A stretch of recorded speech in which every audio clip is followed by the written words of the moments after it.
नमस्कार, स्वागत है आपका कमोडिटी नाउ में और मैं हूं आपके साथ पूजा त्रिपाठी। और अगले आधे घंटे हम आपको कमोडिटी मार्केट से जुड़ा हर एक अपडेट देंगे। साथ ही इंट्राडे, पोजिशनल और लॉन्ग टर्म के लिहाज से आज नजर कहां रखनी है ये भी आपको बताएंगे और आपको हाजिर बाजार की खबरों के साथ देश भर के मंडियों का भी अपडेट देंगे। हमारे साथ कुछ ही देर में एक्सपर्ट भी शामिल होंगे। Sugandha Sachdeva, vice president Religare broking limited से, और अनुज गुप्ता भी हमारे साथ मौजूद होंगे IIFL सिक्योरिटी से। ये दोनों ही गेस्ट हमारे साथ मौजूद होंगे। लेकिन सबसे पहले नजर डाल लेते हैं इस वक्त खबरें कहां हैं और कहां पर एक्शन देखने को मिल रहा है। सबसे पहले सोने पर नजर डालें तो सोने में शानदार तेजी देखने को मिल रही है। 49,000 के पार भाव निकल चुका है। कॉमेक्स पर $1850 के पार है। अमेरिका में महंगाई बढ़ने से सपोर्ट देखने को मिल रहा है। चांदी की अगर बात करेंगे तो वहां पर भी अच्छी तेजी है। MCX पर 66,000 के ऊपर भाव पहुंच चुका है और कॉमेक्स पर $25 के करीब। आगे भी महंगाई बढ़ने का अनुमान है। फेड बढ़ा सकते हैं दरें, जिसके चलते चांदी में तेजी देखने को मिल रही है। क्रूड, यूएस में क्रूड स्टॉक बढ़ने से दबाव। कल की 3% की गिरावट के बाद आज कच्चे तेल में दायरे में कारोबार और ब्रेंट क्रूड $83 के करीब कारोबार कर रहा है। MCX पर बात करेंगे तो इस वक्त $6,050 के पास ट्रेड कर रहा है क्रूड। नेचुरल गैस 2 हफ्ते कम मांग का अनुमान। कॉपर मेटल में अगर नजर डालें तो कॉपर में चीन में फैक्ट्री गेट महंगाई 26 साल की ऊंचाई पर पहुंच चुकी है। चीन में पॉलिसी में नरमी की उम्मीदें कम हुई हैं और इसके चलते हम देख रहे हैं कि कॉपर में आधे % की तेजी इस वक्त देखने को मिल रही है। इसके अलावा और नजर डालें तो जिंक, चीन में इकोनॉमिक ग्रोथ को लेकर चिंता है। इसका एक्शन आज जिंक में भी देखने को मिल रहा है, जहां पर की तेजी है। निकल, फिलीपींस में उत्पादन घटने का अनुमान है और इसके चलते आज यहां पर भी तेजी देखने को मिल रही है। एल्यूमिनियम मैन्युफैक्चरिंग इंडस्ट्री से मजबूत मांग और इस वजह से एल्यूमिनियम भी 1% से ज्यादा की मजबूती के साथ $210 के करीब पहुंच चुका है। तो ये तो बात हुई नॉन एग्री कमोडिटीज की। एग्री कमोडिटीज की अगर बात करें तो यहाँ पर भी अच्छा एक्शन है। मेंथा ऑयल निचले स्तरों पर खरीदारी से तेजी देखने को मिल रही है। MCX पर भाव 930 के पार है। कॉटन की अगर बात करेंगे तो MCX पर करीब 32,850 के पार निकल चुका है और घरेलू टेक्सटाइल सेक्टर से मजबूत मांग इस वक्त देखने को मिल रही है। हल्दी NCDX पर भाव 1% के ऊपर, कीमत 7,500 के करीब इस वक्त देखने को मिल रही है। जीरा की बात करेंगे तो NCDX पर भाव 15,500 के पार निकल चुका है। धनिया NCDX पर कीमत 1% ऊपर है और भाव 8,050 के करीब इस वक्त कारोबार कर रहा है।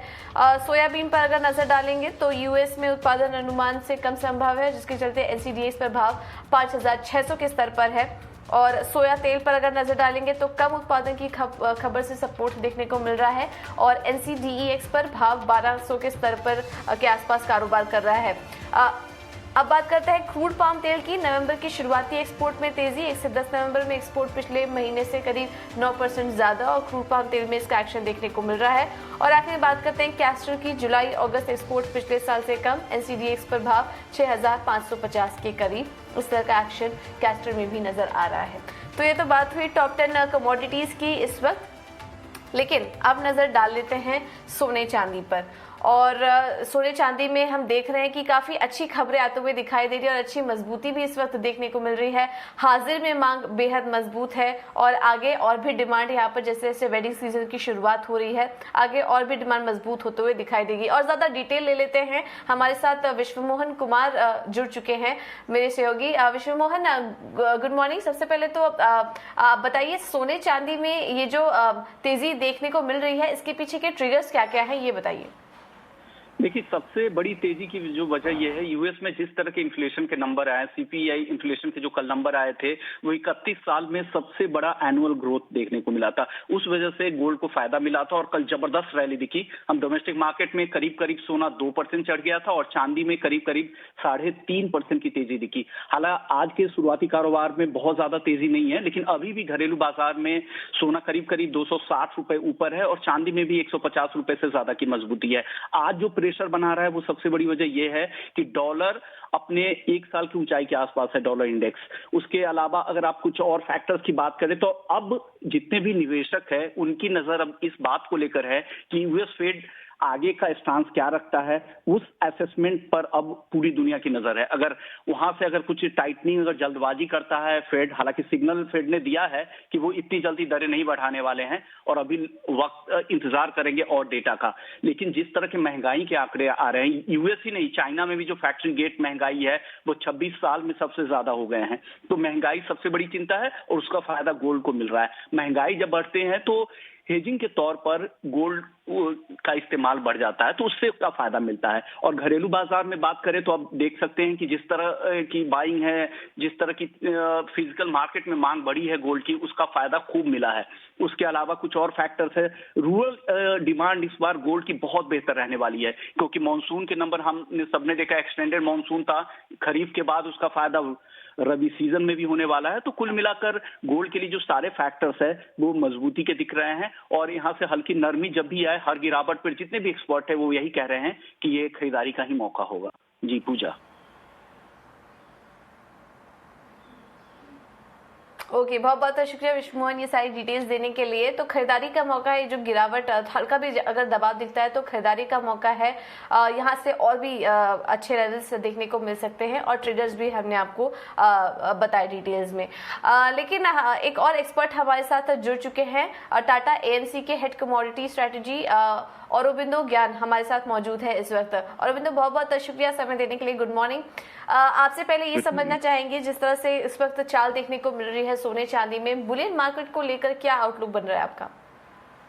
Thank you for inviting. I think बहुत अच्छा डेवलपमेंट देखने को मिला है। विश्वमन जी काफी डिटेल में समझे हैं। काफी कुछ पॉइंट्स मैं भी बताना चाहूंगा जो इम्पोर्टेंट है। जैसे इन्फ्लेशन का नंबर उन्होंने जो वो जो ट्रिगर होता है कि gold as a safe haven asset या हेज अगेंस्ट इन्फ्लेशन के हिसाब से ट्रिगर मिलता है। और इन्वेस्टमेंट पॉइंट ऑफ व्यू से अगर हम बात करेंगे, देयर आर टू थिंग्स जो मैं बताना चाहूंगा। अब सबको मालूम है अगस्त और सितंबर महीना में गोल्ड काफी हद गोल्ड सिल्वर दोनों जो है काफी हद तक करेक्शन हुआ था। उसके ग्लोबल ईटीएफ फंड में काफी आउटफ्लो हुआ था। करीबन मैंने जितना डेटा करीबन 2 से 2.5 बिलियन डॉलर्स का निकल गया था। अभी ये इन्फ्लेशन नंबर आने के बाद एक अच्छा ट्रिगर मिला है, तो मेरे ख्याल से नया इनफ्लो आने का उम्मीद कर सकते हैं ग्लोबल ईटीएफ फंड्स में, और वो एक मेजर फैक्टर हो जाएगा जो आगे जाकर के मेरे ख्याल से गोल्ड और सिल्वर का इन्वेस्टमेंट में इंटरेस्ट जगाएगा। इसके अलावा मैं और एक चीज बताना चाहूंगा कि जनरली गोल्ड और सिल्वर जो ऑन एन एवरेज 7 से 8% का रिटर्न देता है एनुअली कोई भी इन्वेस्टर्स को ग्लोबली, 6 साल में एक नॉन यील्डिंग एसेट बन गया था गोल्ड सिल्वर। करीबन हम देखा गोल्ड सिल्वर जो 8 से 10% का फॉल हुआ था। आज के डेट पे अगर हम देखें तो गोल्ड सिल्वर का फॉल जो करीबन सिर्फ 2 से 2.5% रह गया है ये साल का, YTD का मैं बात कर रहा हूँ, ईयर टिल डेट का। तो हमको ये उम्मीद है कि शायद आगे जाकर के 2021 का जो और 2 महीना ट्रेडिंग सेशन है, या मेरे ख्याल से ये हिस्ट्री में जो एवरेज रिटर्न्स होते हैं वो मेरे ख्याल से फॉलो करेगा, और उसके चलते हुए गोल्ड सिल्वर जो है हो सकता है वो सही रिटर्न दे 2021 में। लेकिन लॉन्ग टर्म पर्सपेक्टिव से अगर मैं बात करूं, एक हो गया इंटरेस्ट रेट का जो अभी कोई सिनेरियो है नहीं यूएस में बढ़ाने का, inflation continue to be positive, and investment demand जो आगे जाकर के बढ़ने का उम्मीद कर सकते हैं। तो मेरे ख्याल से ये 3 फैक्टर को देखते हुए ग्लोबली मेरे ख्याल से गोल्ड सिल्वर में इन्वेस्टमेंट डिमांड कंटिन्यूड है। तो लॉन्ग टर्म पर्सपेक्टिव से मेरे ख्याल से 7 या 8% का जो CAGR रिटर्न हम उम्मीद करते हैं हर साल में, वो उम्मीद करना बेहतर रहेगा 2021-22 के लिए। जी ओके, और वो तो लेकिन आपसे एक और चीज समझना चाहेंगे। आपने फेस्टिव डिमांड की और वेडिंग सीजन में डिमांड की बात की, मौजूदा स्तर से समझना चाहेंगे आपसे कि कौन से लेवल का कोई लेवल है जिसको आप वॉच कर रहे हैं, और कितने स्तर तक यहाँ पर तेजी देखने को मिल सकती है? देखिए, हम म्यूचुअल फंड इंडस्ट्री वाले प्राइसिंग टारगेट डायरेक्टली नहीं बात करते, लेकिन मैं एक चीज बताना चाहूंगा कि एशियन डिमांड और काफी तक बढ़ रहा है, और उसके साथ यूरोपियन और US डिमांड काफी हद तक घटा हुआ है। Gold investment point of view से अगर बात करें तो मेरे ख्याल से इंडिया में से अभी फेस्टिव डिमांड और वेडिंग डिमांड जो अगले 3-4 महीना हम देखते हैं वो एक अट्रैक्टिव फैक्टर हो सकता है जिसकी वजह से गोल्ड सिल्वर में तेजी रहने का है। मैं प्राइस पॉइंट ऑफ व्यू से नहीं बात करूंगा, लेकिन मैं ये जरूर बता सकता हूँ कि एनी पॉइंट इन टाइम अगर हम देखेंगे 8% का एवरेज रिटर्न का भी उम्मीद करते हैं इनफैक्ट अगर करंट लेवल पे जो एवरेज 48-49,000 अभी हुआ है, मेरे ख्याल से हम अपने आप कैलकुलेट कर सकते हैं कि 8 से 9% तेजी आने का उम्मीद डेफिनेटली कर सकते हैं on an average yearly basis point of view से। तो मेरे ख्याल से अगर 49,000 से अगर 8% भी जोड़ते हैं तो मेरे ख्याल से 51-52,000 होने डेफिनेटली कर सकते हैं। लेकिन दिस एक फैक्टर सबको जरूर ध्यान रखना होगा कि कौन सा लेवल पे कोई इन्वेस्ट करना चाहता है। 49,000 पे इन्वेस्ट करने के लिए ऑब्वियसली 8% उम्मीद कर सकते हैं, लेकिन जो पहले से 47-46 में इन्वेस्ट कर रहे हैं तो मेरे ख्याल से उनके लिए रिटर्न और भी बेहतर हो जाएगा। तो कुल मिला के मैं ये बताना चाहूंगा कि इन्वेस्टमेंट गोल्ड सिल्वर आपके पोर्टफोलियो में जरूर होना चाहिए। तो at any point in time कोई भी करेक्शन में गोल्ड सिल्वर में इन्वेस्ट करना एक बेहतर स्ट्रैटेजी हो सकता है।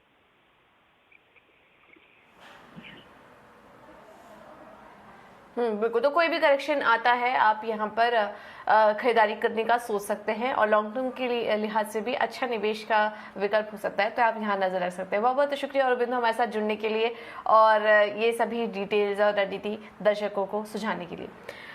एक बार आपको ये भी बता देते कि सोने का हाजिर भाव इस वक्त कैसा दिख रहा है। 24 कैरेट पर अगर नजर डालेंगे तो 4,627 के पास है। 22 कैरेट का जो भाव है वो 4,238 और 18 कैरेट 3,512 ये करंट भाव चल रहे हैं जो कि आपकी स्क्रीन पर है। एक बार टेक्निकल राय भी ले लेते हैं गोल्ड और सिल्वर पर, और सुगंधा मेरे साथ मौजूद है और इसके अलावा अनुज भी मेरे साथ बने हुए हैं। सुगंधा, सबसे पहले तो आपसे समझना चाहेंगे गोल्ड और सिल्वर में आपने पूरी डिटेल्स सुनी और फंडामेंटल राय भी जानी बुलियन मार्केट की। आपको क्या लग रहा है सोने चांदी में आगे किस तरह की चाल देखने को मिल सकती है और इन दोनों में ही आपकी फेवरेट पिक कौन सी होगी? Good morning.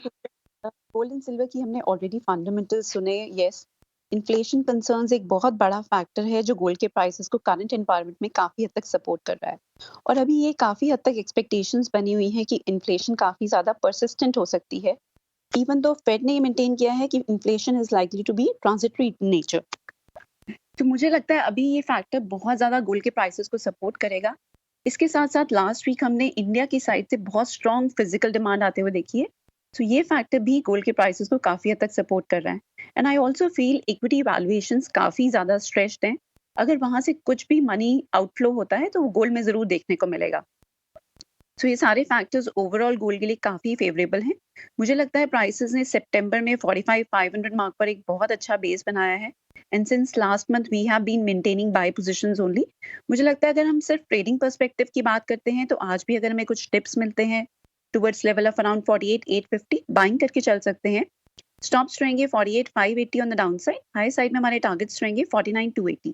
हैविंग सेड अगर मैं स्लाइटली लॉन्गर टर्म की बात करती हूँ तो प्राइसेस ऑलरेडी काफी ज्यादा बढ़ चुके हैं और अब प्राइसेस में 1877 मार्क पर इंटरनेशनल मार्केट्स में एक बहुत स्ट्रॉन्ग रेजिस्टेंस है, और उसी को अगर हम डोमेस्टिक मार्केट में ट्रांसलेट करें तो 49,350 के लेवल्स पर प्राइसेस में एक बहुत स्टिफ रेजिस्टेंस है। अगर प्राइसेस इस बैरियर को ब्रेक कर जाते हैं then we can see further upside towards level of around 49,800 to 50,000 mark as well in coming days. But yes, one needs to be cautious because 49,350 mark एक बहुत strong hurdle की तरह work करेगा। वहीं अगर हम सिल्वर की बात करते हैं तो सिल्वर की प्राइसेस ने भी ऑलरेडी 58 से 60,000 मार्क पर एक बहुत अच्छा बेस बनाया है और हमने एक स्ट्रॉन्ग रैली आते हुए देखी है। बट अब प्राइसेस में एक स्लाइट रेजिस्टेंस नजर आता है at levels of around $25 per ounce। Prices उसके ऊपर अगर सस्टेन करते हैं then we can see a strong rally that can take prices higher towards $27 per ounce in international markets। अगर मैं domestic markets की बात करती हूँ तो 67,000 मार्क एक स्ट्रॉन्ग हर्डल है प्राइसेस के लिए। अगर प्राइसेस इसके ऊपर सस्टेन करते हैं then we can see this rally continuing towards 68,800 levels. तो चांदी और इनफैक्ट गोल्ड दोनों में ही अभी बाइंग की एडवाइस रहेगी, but one needs to be cautious at higher levels और इन लेवल्स का जरूर ध्यान रखें।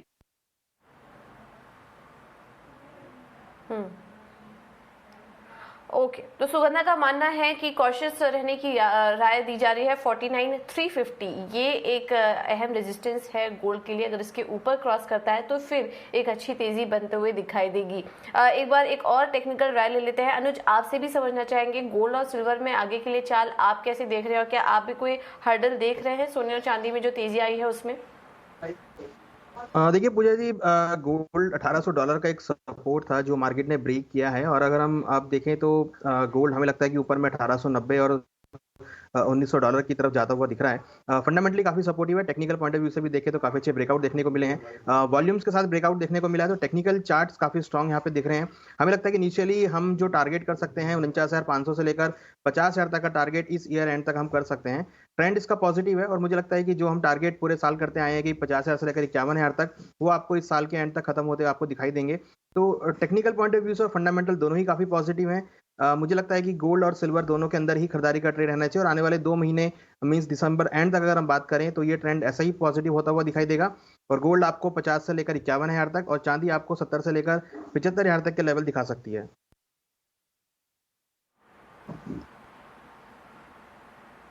ठीक है, तो दोनों व्यू पॉइंट आपको मिल गए हैं। आप फंडामेंटल लिहाज से बने रह सकते हैं, तेजी दिखेगी, लेकिन शॉर्ट टर्म ट्रेडर्स को यहाँ पर थोड़ा कॉशियस रहने की राय दी जा रही है। अब नजर डालते हैं कच्चे तेल पर, और यहाँ पर सुबह से हम देख रहे हैं दायरे में आज कारोबार होता हुआ दिखाई दे रहा है।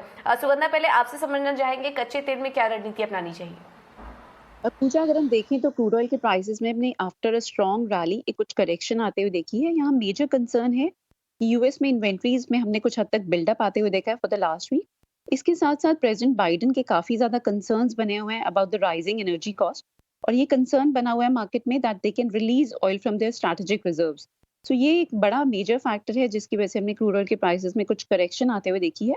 मुझे लगता है अभी ये करेक्शन का फेज स्लाइटली कंटिन्यूड रहेगा, इवन दो ओवरऑल डिमांड काफी ज्यादा स्ट्रॉन्ग है, बिकॉज इंटरनेशनल ट्रैवल काफी हद तक ईज हो रहा है, वहां से बहुत स्ट्रॉन्ग डिमांड की एक्सपेक्टेशंस बनी हुई है। बट मुझे लगता है प्राइसेस स्लाइटली कूल ऑफ करेंगे यहाँ से।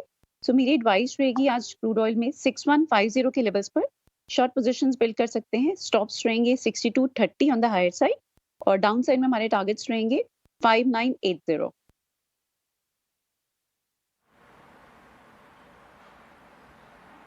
ओके, तो डाउन साइड के लिए भी टारगेट्स आपको बता दिए गए हैं और 6150 के लेवल्स दिख रहे हैं क्रूड में, जिसके लिए आप खरीदारी कर सकते हैं। अनुज, आपकी तरफ से क्या रणनीति अपनाने की राय होगी? हमारा जो कॉल रहेगा थोड़ा बाय का रहेगा, क्योंकि जिस तरीके से यहाँ पे जो डिमांड है वो फोरकास्ट काफी स्ट्रांग रहा है और माना जा रहा है कि जो डिमांड है वो प्री कोविड लेवल पर जा सकती है। तो मुझे लगता है कि डिमांड के चलते हम काफी अच्छा बूस्ट अप प्राइस में देख सकते हैं। तो जो करेक्शन आया है मुझे लगता है कि यहाँ पर खरीदारी की अपॉर्चुनिटी रहेगी। इंटरनेशनल मार्केट में $78-80 काफी स्ट्रांग सपोर्ट है और हमने देखा है कि वहीं से मार्केट एक बाउंस बैक भी लेता है।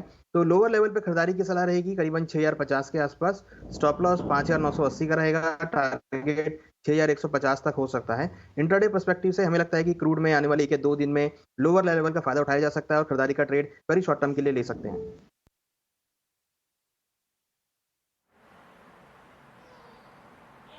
ओके, ठीक है, तो ये राय क्रूड में आपको दे दी गई है और लगभग दोनों के ही जो टारगेट्स हैं वो 6150 के आसपास देखने को मिल रहा है। तो नजर रखिए कच्चे तेल की चाल पर। अब बात करते हैं मेटल्स की, और यहाँ पर भी अच्छी तेजी आज देखने को मिल रही है। लेड को अगर छोड़ दे तो लगभग जितने भी मेटल्स हैं वहां पर अच्छी तेजी बनी हुई है। कॉपर और जिंक में देखिए करीब करीब 0.5% की तेजी है। निकल में भी करीब 1% के आसपास की, और एल्यूमिनियम में भी 1% से ज्यादा की तेजी इस वक्त देखने को मिल रही है। सुगंधा, मेटल स्पेस से कौन सा पिक होगा जो आपको पसंद आ रहा है? मुझे अगर मेटल की बात, कॉपर की अगर हम सप्लाई की बात करें तो अभी भी काफी ज्यादा टाइट है, और अगर हम मेटल स्टॉक्स की भी बात करें एट एलएमई काफी लो हैं, even though on warrant inventories काफी कुछ हद तक बड़ी हैं, बट स्टिल सप्लाई अभी भी काफी ज्यादा टाइट है। मेटल की डिलीवरी को लेके भी काफी हद तक कंसर्न्स बने हुए हैं because of some protesters at key mine. तो मुझे लगता है अभी कॉपर के प्राइसेस सपोर्टेड रहेंगे, जहां हम 724 के लेवल्स पर एक अच्छा सपोर्ट बिल्डअप होते हुए देख रहे हैं। सो कॉपर में मेरी बाइंग की एडवाइस रहेगी at levels of around 731, stops रहेंगे 724, और हाई साइड में हमारे टारगेट्स रहेंगे 740। हैविंग सेड 745 एक स्ट्रॉन्ग हर्डल है प्राइसेस के लिए। अगर प्राइसेस उसके ऊपर सस्टेन करते हैं तभी फर्दर रैली देखने को मिलेगी। इसके साथ साथ मैं जिंक को भी प्रेफर करूंगी। जिंक के प्राइसेस में हमने लोअर लेवल से एक अच्छा रिबाउंड आते हुए देखा है, बट अगर प्राइसेस स्लाइटली कूल ऑफ होते हैं यहाँ से टुवर्ड्स लेवल ऑफ अराउंड 277.50, दोबारा से लॉन्ग पोजीशंस इनिशिएट कर सकते हैं। स्टॉप्स रहेंगे 275.50, हमारे टारगेट्स रहेंगे 281। इसके साथ साथ मैं क्रूड ऑयल पे क्लैरिफाई करना चाहूंगी, जो कॉल स्क्रीन पे फ्लैश हुई है that is a buy call, but we have a sell view in crude oil at levels of around 6150।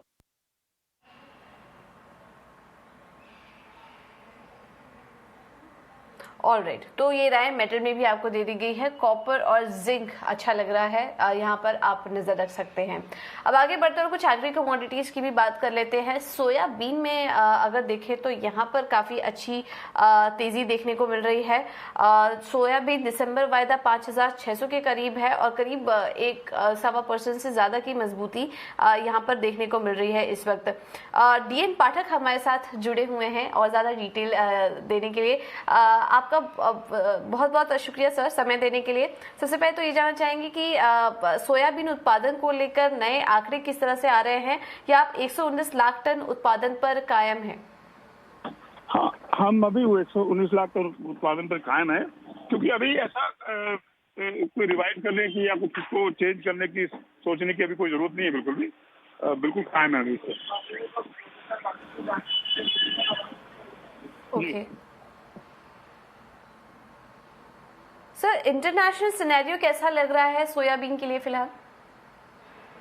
देखिए, सोयाबीन की उपज और डिमांड सप्लाई एसएनडी अगर देखें तो जितनी डिमांड है और क्योंकि इस बार एक्सपोर्ट नहीं हो पा रहा है, उसके हिसाब से सप्लाई बहुत अच्छी है।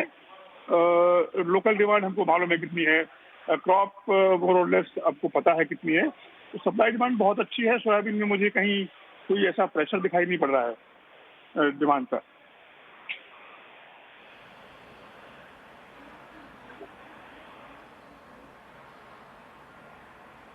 ओके, ठीक है। तो पाठक साहब बहुत बहुत शुक्रिया आपका समय देने के लिए और सोयाबीन पर अपनी राय देने के लिए। तो अच्छी तेजी यहाँ पर देखने को मिल रही है। एक बार टेक्निकल राय भी ले लेते हैं। अनुज, सोयाबीन पर क्या व्यू बन रहा है आपका? जिस तरह से बात की जा रही है, यूएस में उत्पादन घटने का भी अनुमान है और पुराने अनुमान से कम उत्पादन होने की संभावना बताई जा रही है, इस वजह से हम देख रहे हैं अच्छी तेजी है। क्या व्यू बन रहा है आपका? क्या कुछ स्ट्रैटेजी सुझाएंगे सोयाबीन में? देखिए, हमें लगता है कि सोयाबीन के अंदर शॉर्ट टर्म के लिए खरीदारी का ट्रेड बनाया जा सकता है। एक्सपेक्टेड है कि ऊपर में भाव करीबन 5,800 तक के लेवल को दिखा सकते हैं। पिछले 2 दिनों में काफ़ी अच्छी रैलियाँ देखने को मिली है और मुझे लगता है कि जो बाउंस बैक आया है, ये ऊपर में 5,800 तक की रैली को सस्टेन कर सकता है, तो यहाँ पे खरीदारी का ट्रेड बना सकते हैं। हालांकि हमको ये भी ध्यान में रखना है कि आने वाले समय में भारत के अंदर जो आवक बढ़ेगी तो उससे एक सेलिंग प्रेशर देखने को भी मिलेगा, मगर फिलहाल शॉर्ट टर्म के लिए हमें लगता है कि यहाँ से 100 से 150 रुपए की तेजी और देखी जा सकती है। 5,800 तक के लेवल के लिए खरीदारी कर सकते हैं और अगर 5,800 के लेवल के आसपास मिलते हैं तो वहां पर हम बिकवाली का ट्रेड भी बना सकते हैं, क्योंकि आने वाले समय में हमें लगता है कि आवक बढ़ने की वजह से, क्योंकि इस बार जो भारत की क्रॉप है वो एज कंपेयर पिछले साल से करीबन 10 से 15% ज्यादा है, जो कि यहाँ पर हमें लगता है कि हायर लेवल पे बिकवाली का को इंडिकेट कर सकता है। तो 5,800 के आसपास बिकवाली का ट्रेड भी बना सकते हैं, मगर फिलहाल करंट रेट से हमें लगता है कि खरीदारी का ट्रेड लेना चाहिए। 100 से 150 रुपए की तेजी यहाँ पर और देखने को मिल सकती है।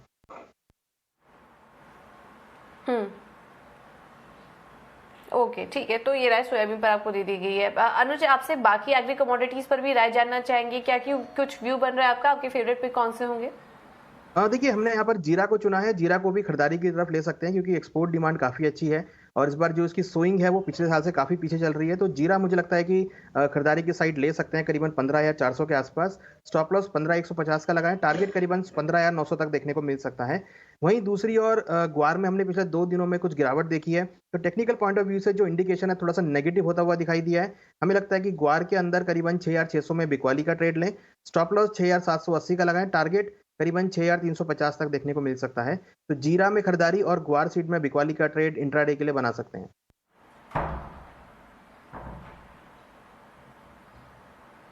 ऑलराइट, तो ये राय आपको एग्री कमोडिटीज में दे दी गई है। चलिए अनुज, बहुत बहुत शुक्रिया आपका और सुगंधा जी आपका भी बहुत बहुत शुक्रिया समय देने के लिए, ये रणनीति हमारे दर्शकों को सुझाने के लिए। तो फिलहाल कमोडिटी नाउ में मेरे साथ इतना ही।